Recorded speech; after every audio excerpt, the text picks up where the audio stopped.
ब्लडशॉट एक American super hero film है। First scene में एक सोल्जर दिखाया जाता है जिसका नाम मैरिन रे होता है। इसे हाथ में गन पकड़े हुए फाइटिंग करते हुए दिखाया जाता है और वो सब पर फायरिंग करके सबको मार रहा होता है। जैसे ही वो अंदर जाता है तो वो देखता है कि एक टेररिस्ट गन पॉइंट पर एक आदमी को लिए बैठा होता है। वो रे को देखकर कहता है कि अपनी गन को नीचे फेंक दो। उसके बाद रे कहता है कि तुम्हें क्या चाहिए, तो वो हेलीकॉप्टर की डिमांड करता है। इस पर रे कहता है अगर तुम्हें हेलीकॉप्टर चाहिए तो मुझे फोन करने दो। जैसे ही वो टेररिस्ट फोन की तरफ इशारा करता है तो मौका पाकर रे इस पर फायरिंग करके इसे मार देता है और वो आदमी जो गन पॉइंट पर था बच जाता है। नेक्स्ट सीन एविएंटो एयरबेस से शुरू होता है। बहुत से सोल्जर्स एयरक्राफ्ट और हेलीकॉप्टर से उतर रहे होते हैं, जहाँ मैरिन रे ऊंची आवाज में बोलता है कि कोई भी मिशन बहुत मुश्किल नहीं होता और ना ही कोई कुर्बानी बहुत अजीम होती है और सब ड्यूटी फर्स्ट की आवाज लगाते हैं। इसी तरह रे पास खड़ी अपनी वाइफ से मिलने चला जाता है। ये एक कामयाब रेस्क्यू ऑपरेशन होता है और ये अपनी वाइफ के साथ इटली में मुंबासा में चला जाता है जहाँ वो अपनी छुट्टियां गुजारते हैं। लेकिन अनलकीली वहाँ इनको किडनैप कर लिया जाता है मार्टिन एक्स की तरफ से। एक्चुअली मार्टिन एक्स मुंबासा के हॉस्टेज ऑपरेशन के बारे में मालूमात इकट्ठी करना चाहता है और वो इससे बहुत कुछ पूछता है, लेकिन रे कहता है कि तुम मुझसे कुछ भी नहीं पूछ सकते हो, लेकिन मैं इस बारे में कुछ नहीं जानता। इसके बाद रे अपनी वाइफ को कहता है कि सब कुछ ठीक हो जाएगा, लेकिन किडनैपर कहता है कि अब कुछ ठीक नहीं होगा। वो इसकी वाइफ का मर्डर कर देता है। रे बहुत स्ट्रेस में आ जाता है और चिल्ला कर कहता है कि मैं कसम खाता हूँ कि मैं तुमसे फाइट करूंगा और तुम्हारा खात्मा कर दूंगा। इसमें वो किडनैपर रे को भी मार देता है। अब नेक्स्ट सीन में रे ऐसी जगह पर होता है जहाँ इसको प्रॉपर्ली वायर्स के साथ अटैच किया गया होता है। जैसे ही इसे होश आता है तो वो वायर्स को उतार कर जमीन पर गिर जाता है। इसी दौरान एक लड़की कैटी आती है और वो कहती है कि सब कुछ ठीक होने वाला है। फिर एक नया किरदार डॉक्टर हार्टिंग सामने आता है जो कि रे को welcome to Rising Spirit Technology कहता है और बताता है कि मैं डॉक्टर हार्टिंग हूँ और कहता है कि तुम्हारा जाग जाना एक बहुत बड़ा फिनोमिना है। उसके बाद वो रे को बताता है कि यूएस मिलिट्री ने तुम्हारी बॉडी को हमें डोनेट कर दिया है और तुम मर गए थे। एक्चुअली डॉक्टर हार्टिंग इसको सुपर पावर के तौर पर इस्तेमाल करने के लिए लाता है और अपनी ऑर्गेनाइजेशन में इसको अपने हथियार के तौर पर बना लेता है। डॉक्टर हार्टिंग कहता है तुम पहले हो जिसको हमने कामयाबी से वापस लेकर आए हैं और बहुत ही खूबसूरती से ये हुआ है। तुम पहले हो जिसको सेकंड चांस मिला है। डॉक्टर हार्टिंग इस आदमी को बताता है कि हम यूएस मिलिट्री के लिए एक कीमती एसेट बिल्ड कर रहे हैं और हमारे पास एक्सपर्ट्स हैं जो कि सोल्जर्स को तेज और ज्यादा ताकतवर बना देंगे। फिर वो डॉक्टर हार्टिंग एक्सपेरिमेंट करता है। जैसे ही वो रे के हाथ पर जख्म लगाता है तो इसका जख्म बहुत जल्दी रिकवर हो जाता है। एक्चुअली ये बायोमैकेनिकल कंस्ट्रक्ट होता है जो कि बहुत तेजी से रिएक्ट कर किया जाता है। डॉक्टर हार्टिंग इसे बताता है कि ये टेक्नोलॉजी के जरिए बहुत से डैमेज टिश्यूज को फौरन ठीक कर लिया जाता है। इसके बाद कैटी कहती है कि तुम कौन हो जो तुम नहीं जान सकोगे क्योंकि तुम्हें क्लासिफाई कर लिया गया है। और डॉक्टर हार्टिंग कहता है वो तुम्हारा मासी था लेकिन ये तुम्हारा फ्यूचर है। फिर डॉक्टर हार्टिंग अपने बारे में बताता है कि मैं टेनिस प्लेयर था और चैंपियन था और 15 साल की उम्र में मुझे कैंसर हो गया था और मेरी बाजू को काट दिया गया। उसके बाद फिर वो अपनी बाजू रे को दिखाता है जो कि एक नई बाजू एक मैकेनिकल वे से लगा दी गई होती है और बहुत ताकतवर होती है। फिर इस तरह वो रे को ये भी बताता है कि अगर बहुत से सोल्जर्स अपनी बाजू खो देंगे तो हम उनके साथ एक नई बाजू लगा देंगे जो कि और ज्यादा ताकतवर होगी। इसके बाद वो अपने मुख्तलिफ पेशेंट से इसको मिलवाता है जिसमें जिमी भी होता है और बहुत सारे दूसरे भी पेशेंट्स होते हैं। इनमें से वो बताता है कि ये और ज्यादा ताकतवर हो गए हैं क्योंकि जिमी ने अपनी टांगे खो दी और उनको आर्टिफिशियल लेग्स लगा दी गई हैं, जबकि जो दूसरा इसका पार्टनर होता है वो अपनी आंखें खो देता है, जबकि वो कैमरास उसके ऊपर एडजस्ट कर दिए जाते हैं जिसकी वजह से इसका बिल्कुल जो एफिलिएशन होती है डायरेक्टली ऑप्टिक नर्व से मिल जाती है और वो हर चीज को देख सकता है। नेक्स्ट सीन में जब रे सो कर उठता है तो इसमें एक्स्ट्रा एनर्जी आ जाती है। वो पिलर को पंच करके बहुत ज्यादा पंच करता है लेकिन इसके हाथ को कोई नुकसान नहीं पहुंचता, बल्कि पिलर टूट जाता है और वो हैवीएस्ट डंबल भी आसानी से उठा लेता है। फिर वो कैटी से मिलता है जो कि स्विमिंग कर रही होती है और कहता है कि ये नाइटमेयर है कि मेरे पास मेरी मेमोरीज नहीं है। फिर कैटी इसको ड्रिंक देती है। जैसे ही वो ड्रिंक पीता है तो इसके माइंड में फ्लैशबैक चलने लगता है और इसको इसकी वाइफ का मर्डर और इसकी वाइफ की सारी मेमोरीज आना शुरू हो जाती है। वो गुस्से से टेबल पर अपना हाथ मार देता है और फिर जल्दी से बाहर निकल जाता है अपना बैग लेकर। डॉक्टर हार्टिंग कैमरा के थ्रू सब कुछ देख रहा होता है और कहता है ये कहाँ जा रहा है। वो अपने असिस्टेंट को कहता है कि चैनल को जल्दी से ओपन कर दो। फिर वो रे से पूछता है कि तुम कहाँ जा रहे हो।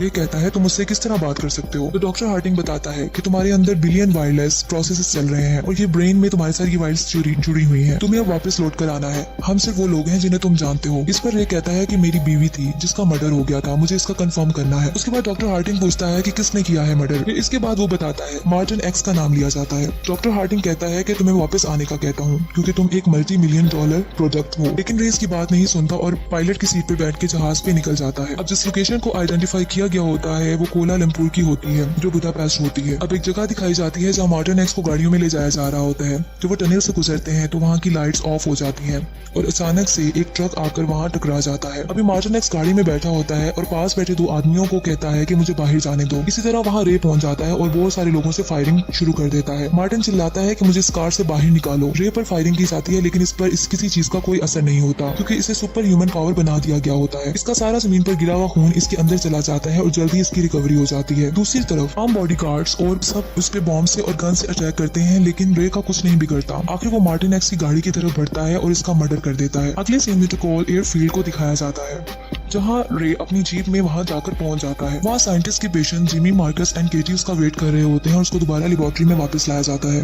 वो केटी को बताता है जिसने मेरी वाइफ का कत्ल किया था मैंने इसे मार दिया है, मैंने अपना काम कर लिया है। और अब सब रे को लेकर ही प्रोग्रामिंग के लिए राइजिंग स्पिरिट में वापस ले आते हैं। लेबोरेटरी में रे के ऊपर फिर काम किया जाता है और इसकी मेमोरी को वाइप आउट भी किया जाता है। हकीकत में डॉक्टर हार्टिंग इसकी वाइफ की डेथ के मुतालिक फॉल्स मेमोरीज को डाल रहा होता है जो कि बहुत ही गलत मेमोरीज होती हैं जो इसकी प्रोग्रामिंग का हिस्सा बना दी जाती है क्योंकि राइजिंग स्पिरिट में राइवल्स को खत्म करने के लिए रे की मौजूदा मेमोरीज को खत्म कर दिया जाता है और उसको दोबारा रिप्रोग्राम किया जाता है। अब डॉक्टर हार्टिंग कैटी से बात करता है और वो कहती है कि हम इसकी मेमोरी को वाइप आउट करने जा रहे हैं। डॉक्टर हार्टिंग कहता है कि जो हमने किया है वो एक मकसद के तहत था, जिससे पता चलता है कि हार्टिंग रे को अपनी मर्जी से इस्तेमाल कर रहा होता है एक वेपन की तरह। अब हार्टिंग का अगला टारगेट निक बैरिस होता है जिसको रे के जरिए मरवाना होता है। जबकि सीन में केटी कहती है कि रे एक सोल्जर है लेकिन हार्टिंग कहता है ये एक डेड सोल्जर है जो ये डिजर्व करता है। अब रे की वाइफ टीना का किलर उसके माइंड में उसका नाम निक बैरिस को सेट कर दिया जाता है और इसका नेक्स्ट टारगेट बैरिस होता है। अब दोबारा रे गाड़ी लेकर निकल जाता है और डॉक्टर हार्टिंग अपनी प्लानिंग के मुताबिक दोबारा अपने वर्ड्स को रिपीट करता है, जैसा कि तुम कहाँ जा रहे हो, हम ये लोग हैं जो तुम्हें जानते हैं।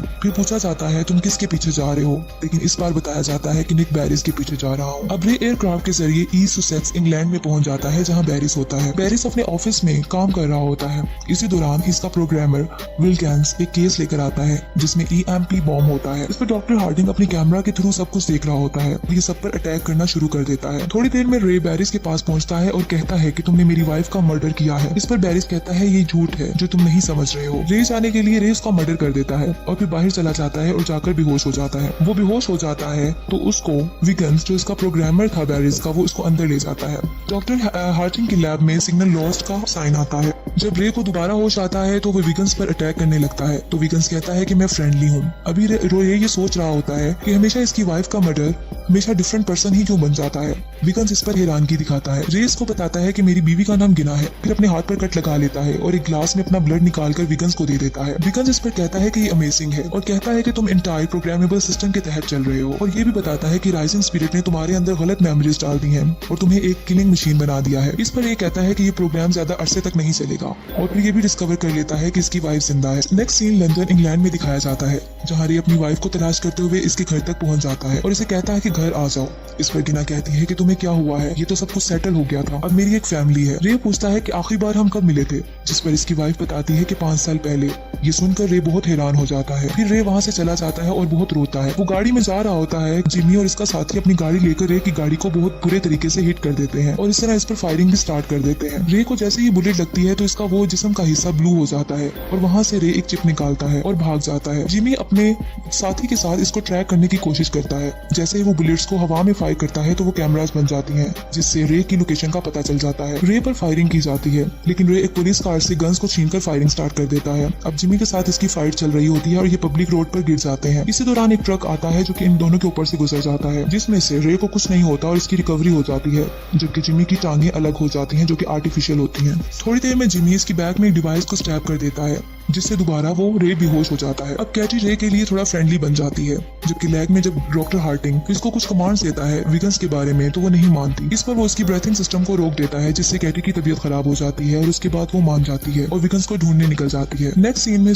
कैटी सोहो लंदन में होती है और वहाँ पहुंच जाती है जहाँ विगन्स होता है। वो स्मोकिंग के लिए विगन्स से लाइटर मांगती है और जैसे ही स्मोकिंग स्टार्ट करती है तो उसका स्मोक विगन्स के अंदर जाता है और वो बेहोश हो जाता है और इस तरह इसके साथियों से इसके बॉडी गार्ड से लड़ाई करके उनको मार देती है। अब रे को जब होश आता है तो डॉक्टर हार्टिंग के पास होता है। रे कहता है कि तुमने मुझे इस्तेमाल किया और मुझसे कत्ल करवाए, तुमने मेरी बीवी का भी मर्डर को जाहिर करने की कोशिश की। डॉक्टर हार्टिंग कहता है कि रिवेंज एक ऐसी चीज है जो तुम्हारी तरह आदमियों को एक्सेप्शनल बना देती है। रे कहता है कि तुम जैसे लोग मेरे जैसे लोगों को सिर्फ तोड़ कर रख देते हैं लेकिन तुम हमें कंट्रोल नहीं कर सकते और ऐसा होना होगा भी नहीं। अचानक से डॉक्टर हार्टिंग इसके पहले वाली कंडीशन में लाकर सेंसलेस कर देता है। एक तरफ डॉक्टर हार्टिंग रे पर अपनी प्रोग्रामिंग कर रहा होता है जबकि दूसरी तरफ विगन्स अपनी प्रोग्रामिंग स्टार्ट कर देता है। केटी रे की मदद करने की कोशिश कोशिश करती है और रे को बचाने की भी, ताकि वो रे को अब उसकी जिंदगी को बचा सके और उसको सही जगह पर ला सके। अब डॉक्टर हार्टिंग केटी की प्लानिंग जानने के बाद इसके ब्रीथिंग सिस्टम को दोबारा रोकने की कोशिश करते हैं, लेकिन एक्सेस डिनाई हो जाती है। एक तरफ जिमी भी अपनी फुली आर्म्ड हो जाता है और रे से फाइट करने के लिए निकल आता है। अब रे को विगन्स कंट्रोल करता है और रे कहता है कि मैं अब अपना काम करने जा रहा हूँ, और वहाँ पहुंचता है जब जिमी अपने दोस्त अपने साथी मार्कस के साथ होता है और इससे फाइट करता है। दूसरा जिमी का साथी भी इसकी मदद के लिए आ जाता है। अब जिमी और मार्कस मिलकर इससे फाइट करते हैं, लेकिन रे सुपर ह्यूमन पावर होते हुए जिमी को बहुत बुरे तरीके से हर्ट कर देता है और एक जिमी का पावरफुल हैंड को इससे अलग कर देता है। और जहाँ डॉक्टर हार्टिंग भाग रहा होता है उसका वो हैंड उसकी गाड़ी में जाकर लगता है, जिससे उसकी गाड़ी रुक जाती है। अब रे डॉक्टर हार्टिंग की तरफ बढ़ता है और डॉक्टर चिल्लाता है कि मैं सिर्फ अकेला था जिसने तुम्हें रिबिल्ड किया, अगर मैं नहीं होऊंगा तो तुम भी सरवाइव नहीं कर सकते। लेकिन रे मुसलसल गुस्से से डॉक्टर की तरफ बढ़ता जाता है। डॉक्टर हार्टिंग अपने वेपन्स को निकालता है और रे पर अटैक कर देता है, लेकिन वो बुलेट रे अपने हाथ से रोक लेता है। कैटी दूसरी तरफ विगन्स के साथ बराबर रे की बॉडी को और माइंड को कंट्रोल किए हुए होती है। रे पर अब बहुत सी चेंजिंग्स आती रहती हैं और रे हाथ में पकड़े हुए बॉम्ब को जमीन पर गिरा देता है, जिस पर बहुत बड़ा ब्लास्ट हो जाता है और डॉक्टर हार्टिंग की भी डेथ हो जाती है। नेक्स्ट सीन में जब रे की आंख खुलती है तो वो पूछता है कि मैं कहाँ हूँ, तो विगन्स इसे रिलैक्स बोलता है और पूछता है कि अब तुम कैसा फील कर रहे हो। इसके बाद कैटी बाहर बैठी होती है और वो रे विगन्स को थैंक यू बोलकर कैटी से बाहर मिलने चला जाता है।